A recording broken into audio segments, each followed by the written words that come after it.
Ito man, ano po, ayan, first time, kung sabihin mo, Mel Feliciano, parang na-excite naman masyado. Yes. Parang, paano kaya?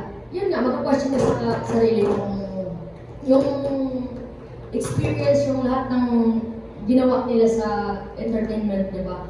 Kaya-kaya namin. But, ginawa ko namin yung challenge. Like, okay, sige, ibigay natin yung lahat ng best natin dito to prove ourselves kaya natin. And yeah, Tito Mel. Tita May. Ikaw ka lang ako, yung anak pang ano yun, steak. Ayan po, yan po, magtrabaho po tayo, magtatrabaho po kami ng maayos. Gagalingan po namin. And, yun. Ang steak po po, ano na ba? Ngayon po,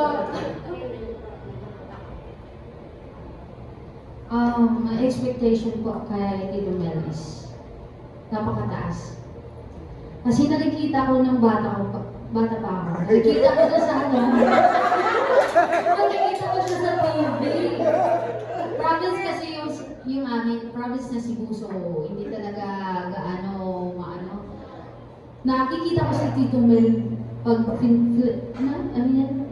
flash sa TV.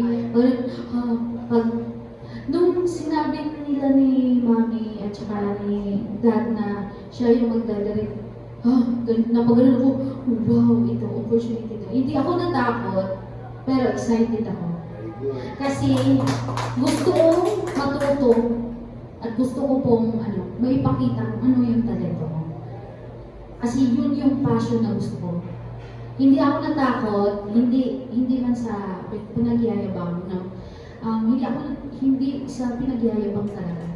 Yung takot ba is ini-set aside ko. Kasi paano na lang kung matatakot ako, edi uunahan ako ng, baka hindi ko ganon.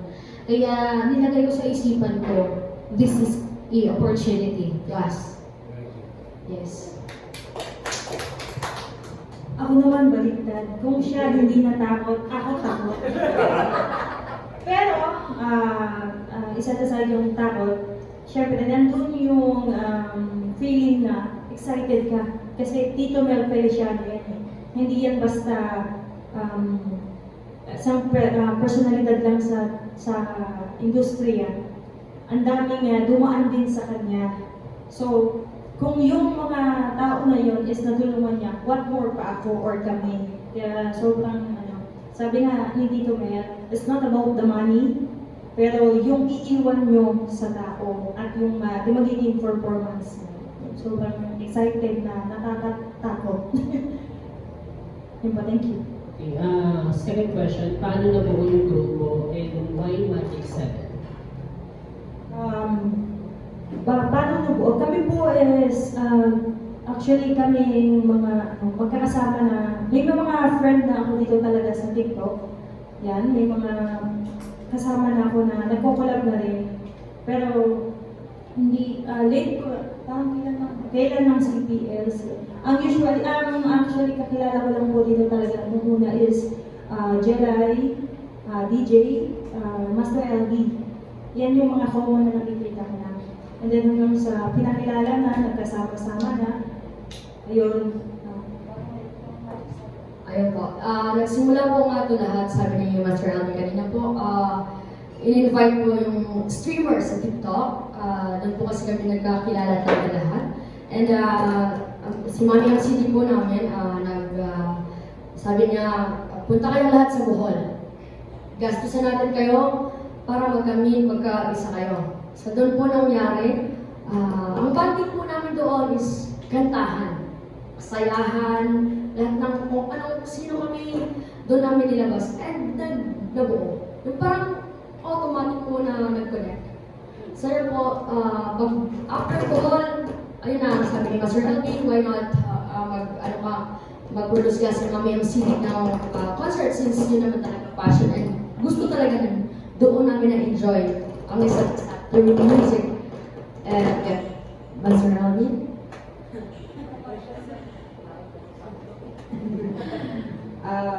Yun nga, actually, hindi lang hindi, ano lang yan eh, more on bonding ng Sunday sa buo. Kaya lang may dumating na bagyo yung tayo sa Cebu. So ginawa na lang namin ang concert for Costa doon sa Cebu. Since may ano naman si PL doon, si party sila. May bar sila doon na in-invite lahat ng mga LGBT community doon sa place na yun at doon kami nagandahan. So, ang kasama ko pa lang doon is si Jelay ako, si Bartley and Jay. Kasi hindi na masabay si Keith kasi sa priorities. So, kami talaga yun, kami apat. And then, nung nasabi ko kay Master MCD, the producer, na why not produce a concert, so parang kaming apat, parang hindi, parang kailangan pa natin, di ba? So, ito, na-invite sila, si Joel, si Kathleen, and si Kit. Since nasa isang, na kami, sa isang platform na kami sa TikTok. So, yun na, doon nag-start lahat na, kami, as in kami lang. Suggestion, ito gagawin natin, kayo dalawa, ito kami tatlo. So, doon talaga nag-start lahat. And then, I don't know, biglang may part 2 na agad. Hindi pa nga natatapos ang part 1, gusto na agad ng producer, hindi, mag-part 2 tayo. Sabi niya, sa kami hindi pa tapos na. And then, siguro may rason talaga lahat. Kasi hindi namin akalain na si Doc, kilala niya si Doc.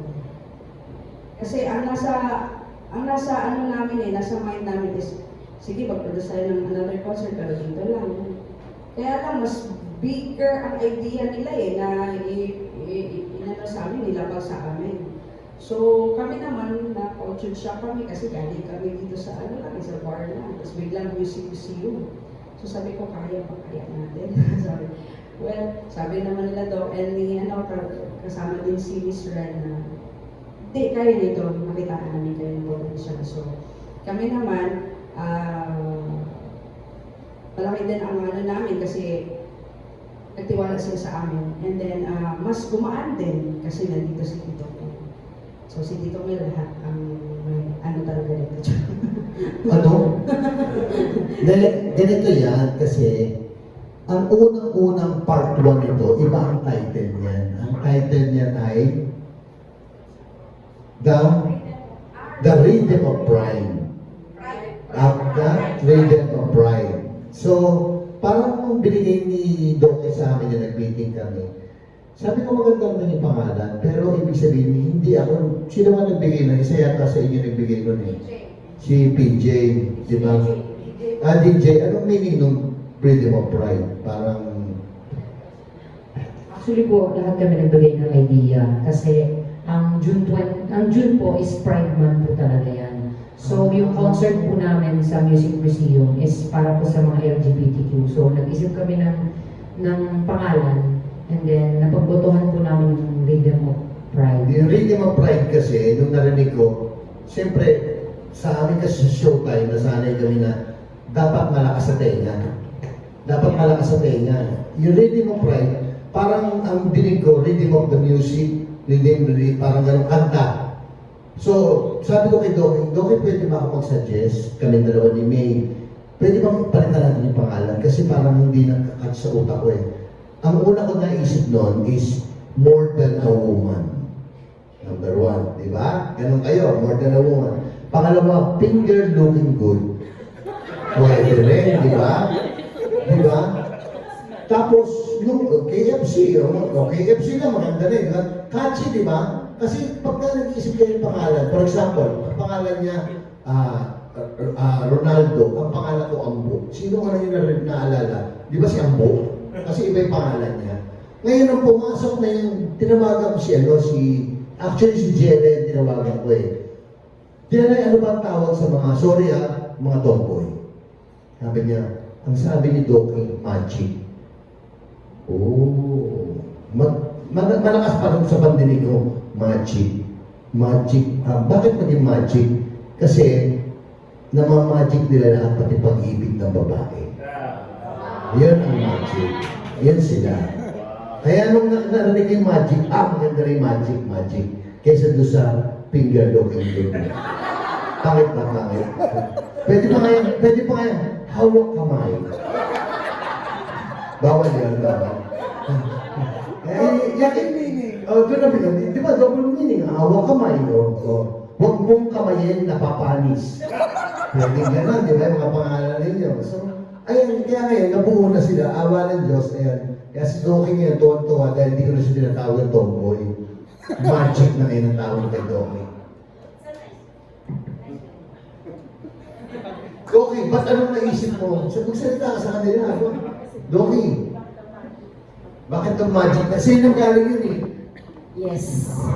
Bakit po? Kasi since nung lumalaki hanggang sa naging ano na po ako, doktor, ang pangit po kasing pakinggan yung tomboy na doktor. Di ba po ang pangit? Hanggang sa sabi ko dun sa mga co-doctors na nag-meet ko, oo nga dok, bakit nga ba gano'n? Sabi ko. Hindi, sa akin, para sa akin, gusto ko nga tawagin lang tayo magic. Sabi bakit? Sabi niyo ganyan. Kasi, yung nagagawa ng tunay na mga lalaki, I'm sorry, nagagawa rin naman natin eh. More than that.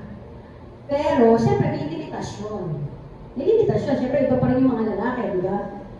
Kaya lang, ang pangit talaga naman po sa pandinig na parang salitang kalye, salitang ano lang po, di ba? Kahit po, di ba sorry din po, sa mga bakla, di ba, ayaw nyo rin po matatawag na gano'n, di ba po? Ang pangit. Ewan ko, kayo po sumagot. Hindi ko po alam, kayo po sumagot.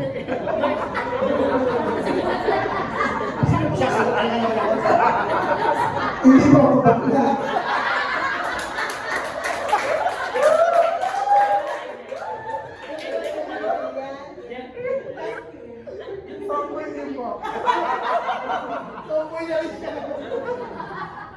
Ganun po, that's magic. Kasi kung, alam ko, the logic is, yung nagagawa nga ng mga lalaki, pwede namin gawin yun. Kumbaga, lalo na sa pagmamahal sa mga babae, kung paano namin naiingatan, minamahal, protektahan, ganun din po sa mga katulad.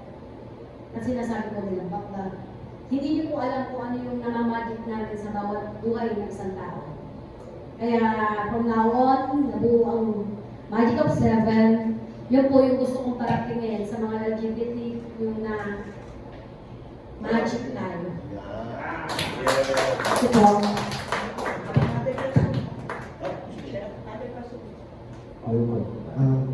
Doon naman po sa mga members, parang tuntuhan lang yung sinabi ni Doctor. Ano po yung mensahe na gusto nyo mapulot or i-impart sa mga manonood ng concert? Especially sa mga part ng community, LGBT. Ang mensahe naman po namin is dapat po equality. Yung pantay-pantay po sa lahat. Hindi, treatment po. Kasi po, kahit ngayon po, alam na natin na mostly tanggap na yung mga LGBTQ, pero meron pa rin pong mga homophobic na mga tao. Yung stereotypes pa rin para sa amin na, oy, tomboy niyo, mga ganun. Oy, tomboy, hindi kayo magkakaanak. Pero ngayon, isipin nyo, mostly sa mga single mom, sinong gusto nilang maging partner? Tomboy. Dahil iniwan sila ng lalaki at sino ang sumalo ng responsibilidad? Kaming mga tomboy. Yun ang Meron, magic. Totoo yun. Kaya pala magic. Magic nga. Ayun. Based on my own experience and personal, ako kasi recently lang ako nag-out because mga considerations like I'm a Christian and sa Bible wala talaga ganito. And I respect that.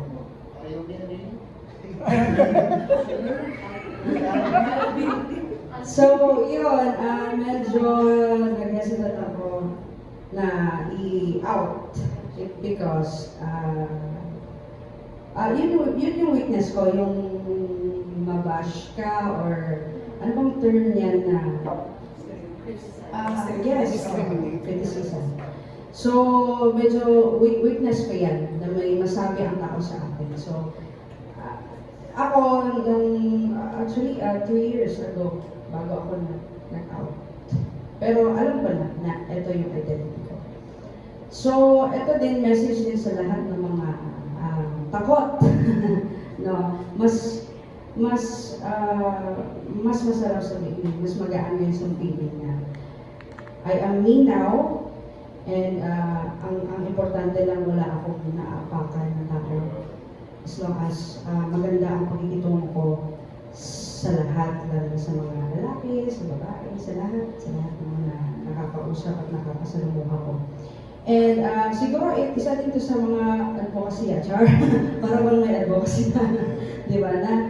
Oo, kasi karamihan talaga, may mga ilan din, hindi pa talaga out. No, I'm not pushing them na mag-out, lalo na sa mga Christian, kasi ako I am a Christian also. And kaya nga, hindi ako masyadong nagpo-post sa Blue App kasi nandun lahat ng mga friends ko. Kasi respect din sa church namin. But then, ang nakagandahan lang is, yun nga, sa pag-out ko, never naman din ako na-judge. May mga ilan siguro na narinig ko, but then, ang nakagandahan lang sa pag-out ko na yun ay parang ang ganda ng flow lahat. So, ito na din, message na lang din para sa lahat ng mga hindi pa out. Mag-out ka na dyan. Hindi. Be you. Kasi mas na-enjoy mo ang life kung hindi ka magtatakot. Anyways, ngayon naman lantaran naman na di ba? So, yun, I respect the religion sa mga Catholics and Christian kasi wala talaga yun sa Bible, actually. Wala talaga. But then, wala namang valid naman din itong nararamdaman kasi namin. So, why not magpakatotoo? So, yun, I am happy also kasi nakasama ko itong kami Magic 7 na na-express din nila yung mga kung ano sila. So, ganito pa rin. Ganito. Kasi nga, recently lang ako nag-out. So, madami akong mga question. Kailangan pa ba mag-register sa LGBT community para lang maging part? Mga ganyan. Kasi lagi ako tinatanong, ano ba ba? Part ka ba? Sabi ko, hindi pa ako nakapag-register. Sabi ko, hindi pa ako nakapag-register. Wait na lang po, ha? Ayaw kasi nag-fill out. So, yun, maganda din yan yung tinatawag na magic na tawag. Kasi ako, hindi ko alam kung saan ako na-part. Kasi lagi sinasabi na hindi naman ako katulad din kasi nila talaga magdamit. Kasi kaya ko magdamit ng katulad nila. Pero yung kilos, hindi talaga siya. May umaano talaga. May mga lumalabas talaga minsan. So, yun, I think, parang alam mo sinasabi. Parang ako na. Okay, ito naman na. Hindi ba kayo battery?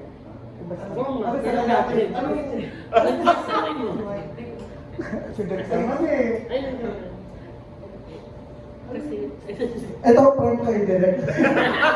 Kung bakla daw nagbibigay ng motor, kayo ano binibigay nyo? Kasi kalimitan na di ba? Siguro ang maibibigay namin is yung respeto. Materiality po. Cellphone, yung mga kailangan ng mga babae, gano'n po. Hindi ko sa akin kasi parang yun doon kayo nakilala, sorry yung kami kasi more on act, service. Oo, kasi kami ang binibigyan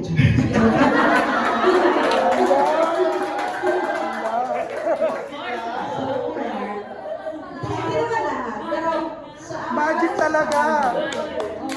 Budget talaga siya. Kami ang binibigyan. Ang way naman namin para makabawi kami is yung kung ano yung kasi ito, ano pa yung naisip ko kanina na parang hindi mo ko naiintindihan eh. So, sa part na yun, parang sasabihin na lang, okay, salamat at naiintindihan mo ako. Yung gano'n na word. Kasi kung wala sa mag-aaway yung lalaki at saka babae, hindi mo kasi ako naiintindihan. Pero pag kami mga magic, ang nag-aaway, okay, naiintindihan mo na ako. I don't know if that may sense sa inyo, pero nagkakaintindihan. Hindi ganun kahaba yung away kasi alam namin kung paano sila susuyugin. Kasi nga, babae na. So, Sa bakla kasi dapat 2 years yung kontrata. Para 2 years. Para 2 years din yung relationship.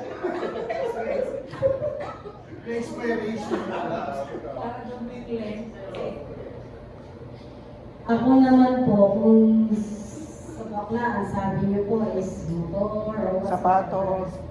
Ayan, si Tito Mel, alam din naman niya yung buhay ko. Dumating ako sa puntong nagbigay ako ng bahay at lupa sa isang girlfriend. That's my donkey. During the time na nasa abroad ako, talagang I can provide everything. Kaya hindi na sa sobrang pagmamahal. Alam din niya nila Tito Mel.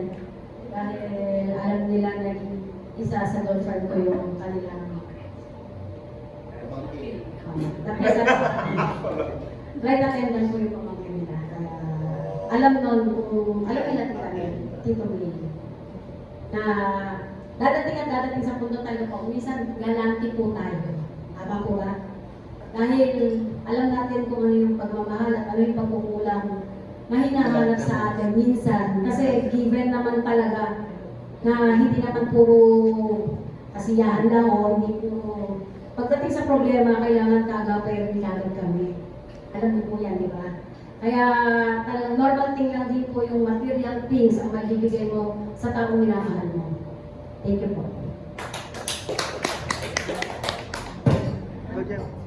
Okay na. Pwede daw pong mag-request na lang daw ng sample. Sige. From kay Keith. Parang